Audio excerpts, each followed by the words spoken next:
Two FBI agents assigned to the same cases for different reasons.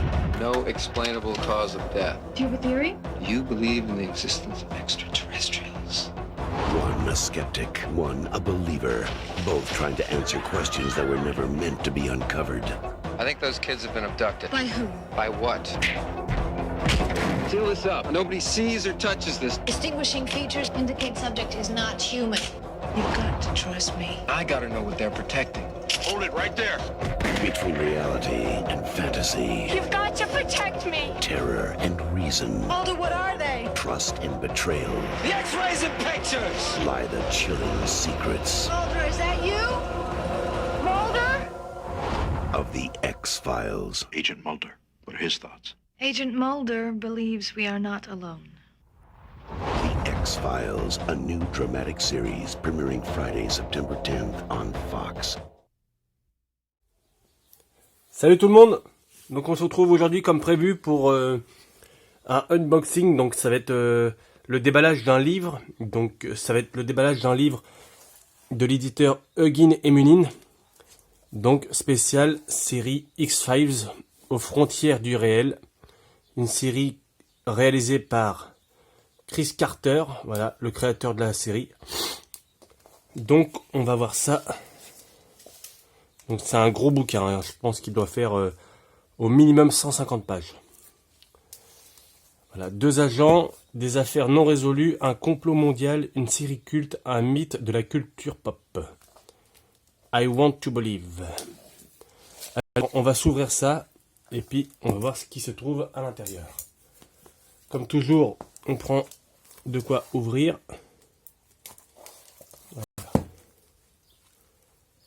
Pas très pratique.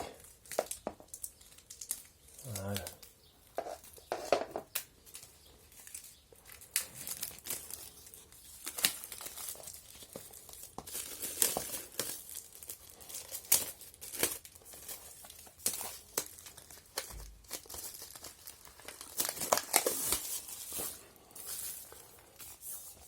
Alors, on a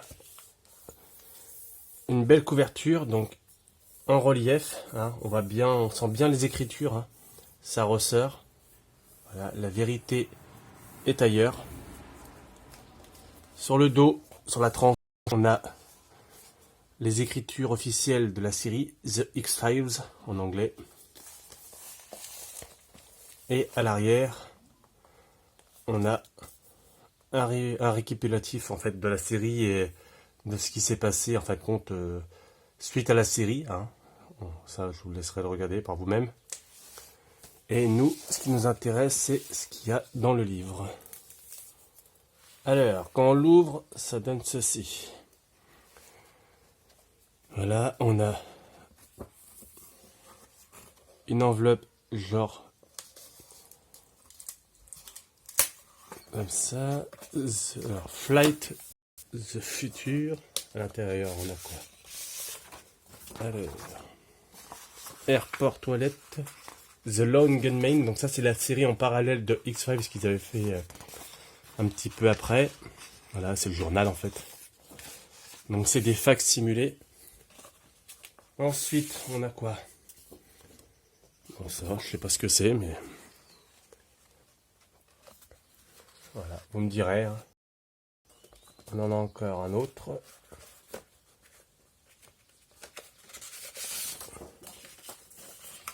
Voilà. Donc c'est peut-être des pense-bêtes, des mots, je sais pas.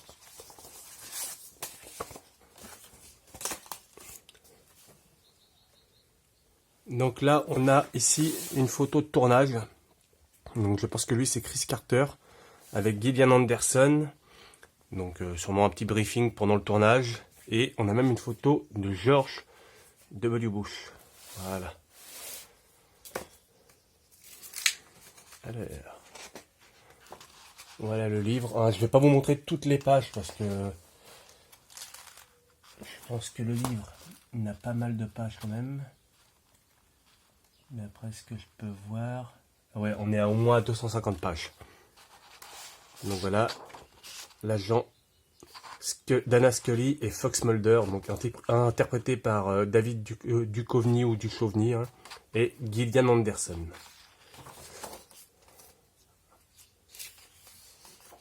Voilà.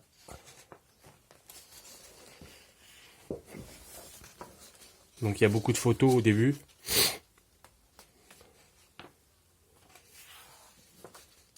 Voilà, pendant le tournage. Donc ça c'est pas mal, ça, c'est des trucs qu'on voit pas souvent. Très belle photo.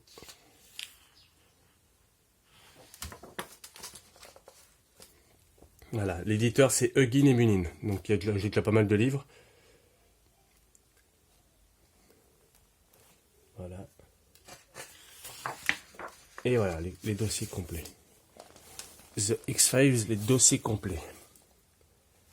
Donc là, une très belle photo des deux agents du bureau fédéral. Donc Hugin et Munin, Paris et San Francisco. Là, on a le sommaire. Je vous laisse le temps de regarder.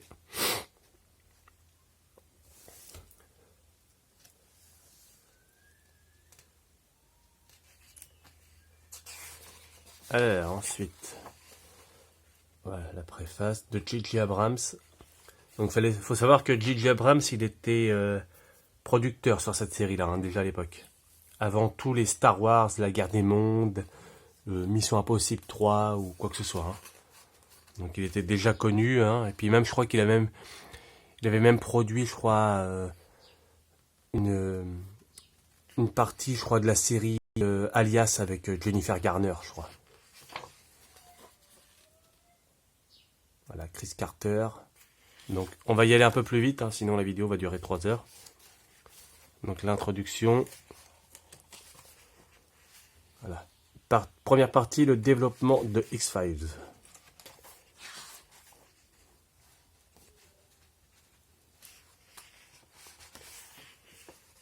Donc, il faut savoir que cette série-là, à partir du moment où elle est sortie, vu qu'elle était vachement fidèle à la réalité au niveau... Comment se passer dans les dossiers non résolus au FBI, hein, donc à Washington ou à Quantico. Cette série-là, bon, après ils ont mis aussi, enfin, le but c'était sur les ovnis, les extraterrestres, les disparitions, tout ça, les complots gouvernementaux. Mais cette série-là, à partir du moment où elle est sortie, elle a eu un impact planétaire et il y a eu la dose de films en rapport avec cette série-là. Bon, ils en ont fait 11 saisons maintenant, 2 téléfilms. Donc voilà, et maintenant c'est devenu comme un peu d'autres séries, vraiment quelque chose ancré dans la culture populaire, quoi.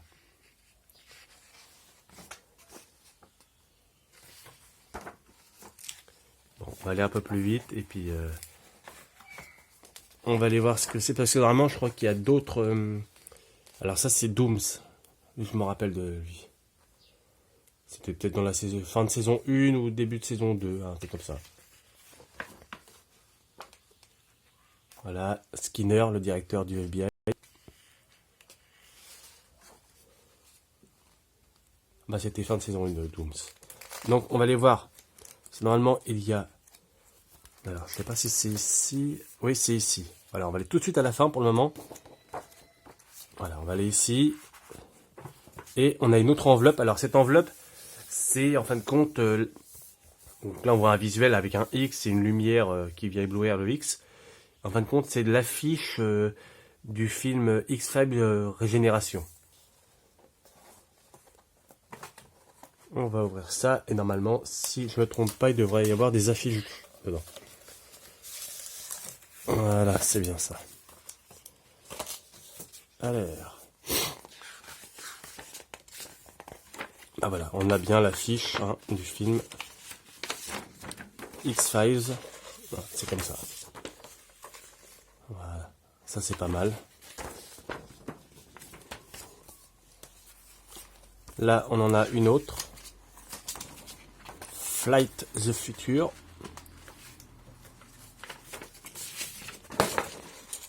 Voilà, avec le X entouré.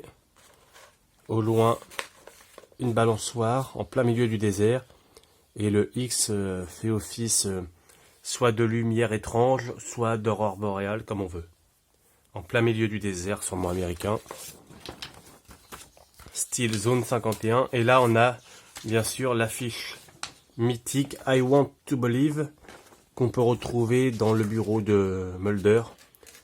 Il est souvent assis devant. Voilà. Donc ça, c'est un peu mythique aussi, hein, l'affiche.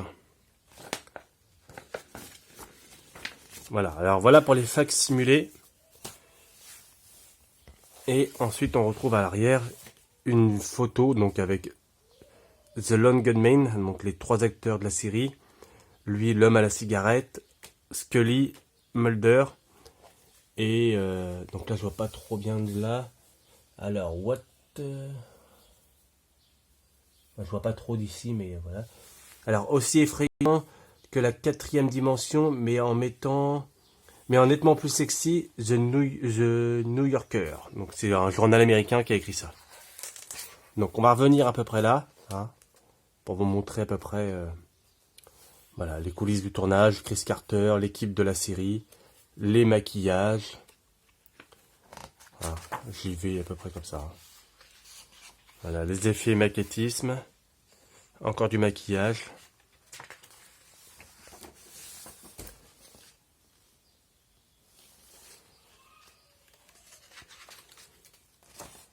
Voilà, là on a bien des images de tournage avec Gillian Anderson assis à l'abri, qui révise sûrement son texte ou quoi. Ici des prises de vue avec l'acteur de The Lone Gunman. Ah non, c'est Scully, d'accord. Et Fox Mulder. Voilà, l'homme à la cigarette.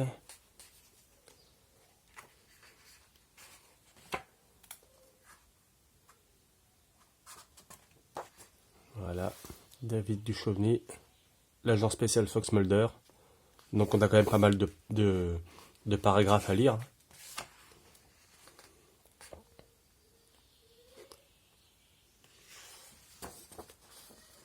On peut même retrouver Jack Black, qui avait fait ses débuts dans la série, comme dans d'autres films. Vous pouvez le voir, si vous aimez bien Jack Black, vous pouvez le voir dans un film qui s'appelle Le Chacal, avec Bruce Willis. Hein, je vous raconte pas ce qui lui arrive, hein, mais pour les connaisseurs, je pense que vous savez très bien de quoi je parle.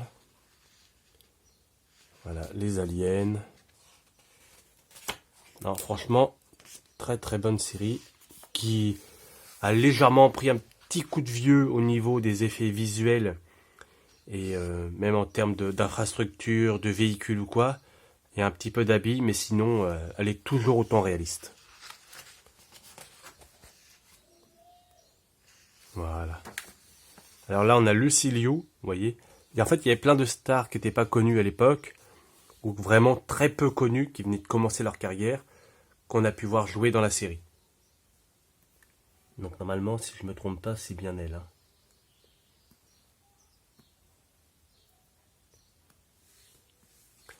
Donc voilà.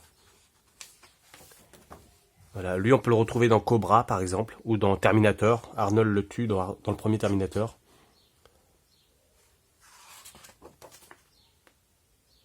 Et voilà l'affiche I Want to Believe qu'on voit dans le bureau de Fox Mulder. C'est la même. Ce qui aurait été bien, ça aurait été 2 petits facsimilés des cartes d'agents, donc de Scully et de Mulder. Ça aurait été bien. Pour les fans de la série, une petite carte comme ça qu'on puisse remettre dans une petite pochette plastique ou quoi, encadrée dans une vitrine, c'est pas mal.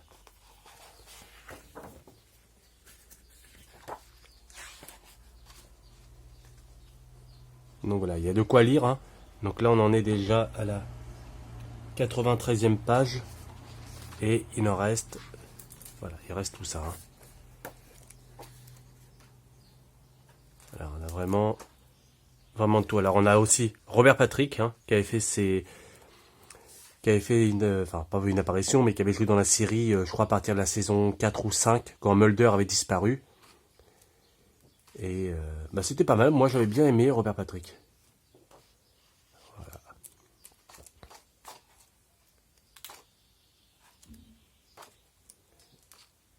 Donc voilà, dites-moi en commentaire si vous avez aimé cette série-là, si vous possédez des choses en rapport avec la série, si la série vous avait effrayé à l'époque. Moi, je me rappelle quand j'étais tout petit d'un épisode où ça commençait, bon, déjà avec la musique, hein,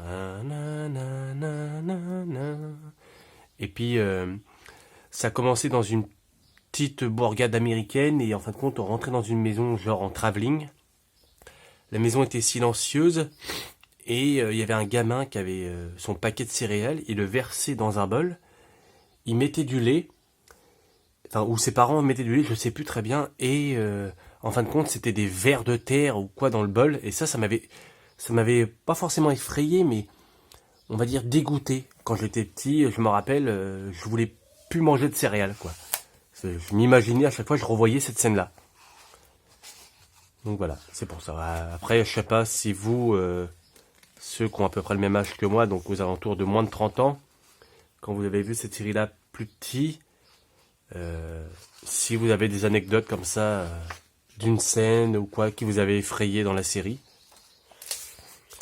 Donc voilà.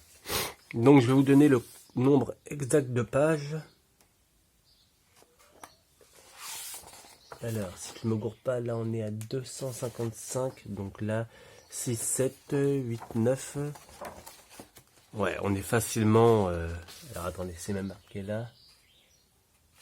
Ah non, 248. Oh, je vois plus clair moi. Ouais, on est à 250 pages. Comme je vous l'avais dit, hein, 250 pages. Donc franchement, c'est vraiment pas mal. Donc voilà. Avec cet ouvrage officiel, explorer comme jamais les frontières du réel. Donc en 1993, un feuilleton d'un genre nouveau débarque sur les petits écrans. Il va révolutionner l'histoire, les méthodes et la philosophie de la télévision. Pendant 9 saisons et 2 longs métrages, le public va se passionner pour les aventures de Fox Mulder et Dana Scully, le Martien et la Sceptique. Ils vont découvrir l'énigmatique homme à la cigarette, les fantasmes de bandits solitaires, mais aussi Walter Skinner, George Profonde, Alex Krycek, je sais pas c'est qui, et bien d'autres personnages fascinants qui peuplent le panthéon de X-Files. Donc voilà. Alors des centaines de photos de tournage rares ou inédites, des documents détachables et 3 affiches. Voici le livre indispensable à tous ceux qui savent que la vérité est ailleurs. Donc voilà, c'est un très beau livre. Je vous le recommande franchement. On a un beau dégradé sur la couverture du livre. Hein. Donc voilà, franchement, je regrette pas mon achat. Vous pouvez...